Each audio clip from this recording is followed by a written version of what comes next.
आजच्या लक्षवेधीचा विषय तोच जो आज दिवसभर सगळ्यांच्या मनात आहे. सोनं खरेदी करायचं की नाही?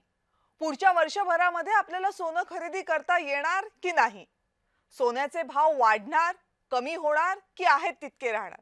हे सगळे प्रश्न प्रत्येकाच्या मनात यायला एक महत्त्वाचं कारण आहे, ते म्हणजे देशाचे पंतप्रधान नरेंद्र मोदी यांनी काल देशवासियांना केलेलं आवाहन. एक नाही, तब्बल 9 आवाहनं पंतप्रधान मोदी यांनी देशवासियांना केली. ही सगळी आवाहनं आहेत भारतामध्ये आयात होणाऱ्या मालाशी संबंधित आणि भारताकडून खर्च होणाऱ्या डॉलरशी संबंधित. याचं प्रमुख कारण आहे पश्चिम आशियामध्ये सुरू असलेलं युद्ध. ह्या युद्धाला तुर्तास तरी अल्पविराम मिळालेला असला तरी युद्ध थांबलेलं नाही आणि युद्धाचे परिणाम तर अजिबात थांबलेले नाहीत. जगभरामध्ये हे परिणाम जाणवत आहेत. युद्ध सुरू झालं त्या दिवसापासूनच कच्च्या तेलाचे भाव प्रचंड वाढलेले आहेत.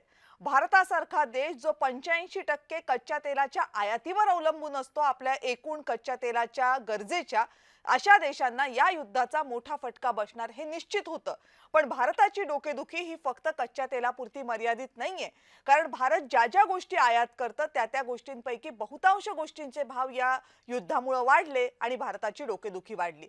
यात पहिल्या क्रमांकावर अर्थात कच्चं तेल आहे आणि दुसऱ्या क्रमांकावर आहे सोनं. आता कच्चं तेल हे न वापरून सांगणार कुणाला? कारण कच्चं तेल हे काही फक्त वाहनांमध्ये टाकण्यासाठीच आपल्याला लागत नाही.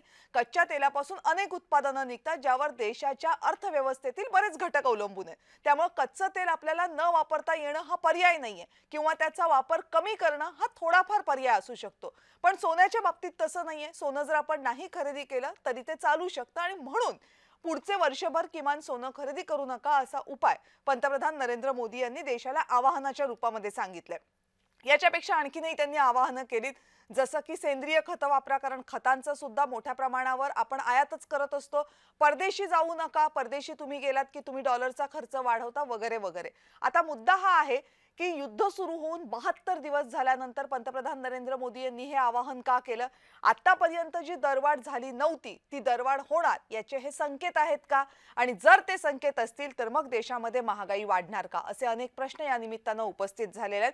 त्यामुळे सोन्यानं जरी सगळ्यांच्या मनात रुंजी घातलेली असली तरी दुसरीकडे देश आर्थिक संकटाच्या उंबरठ्यावर उभा आहे का आणि त्याचे हे संकेत आहेत का? हाही प्रश्न सगळ्यांच्या मनात आहे. याच मुद्द्यावर चर्चा करायची. त्या अगोदर पाहूयात पंतप्रधान नरेंद्र मोदी यांनी काल नेमकं काय आवाहन केलं या संदर्भातला स्पेशल रिपोर्ट.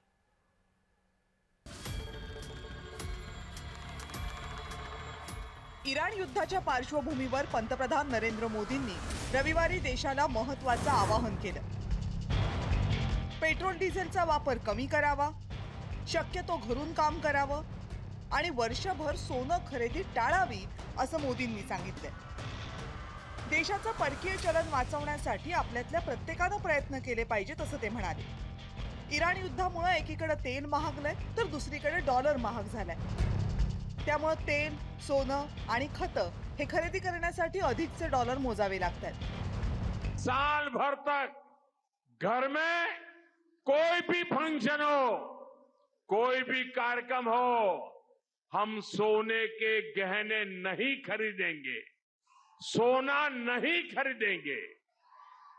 विदेशी मुद्रा बचाने के लिए हमारी देशभक्ति हमें चुनौती दे रही है और हमें इस चुनौती को स्वीकार करते हुए विदेशी मुद्रा को बचाना होगा.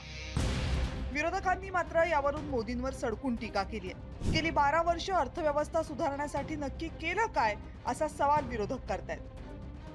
विरोधी पक्षनेते राहुल गांधी यांनी एक्स पोस्ट करून मोदी सरकारवर ताशेरे ओढले.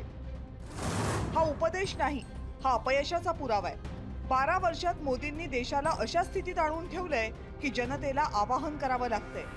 काय खरेदी करायचं, काय नाही खरेदी करायचं, कुठं जायचं, कुठं नाही हे सरकार सांगते.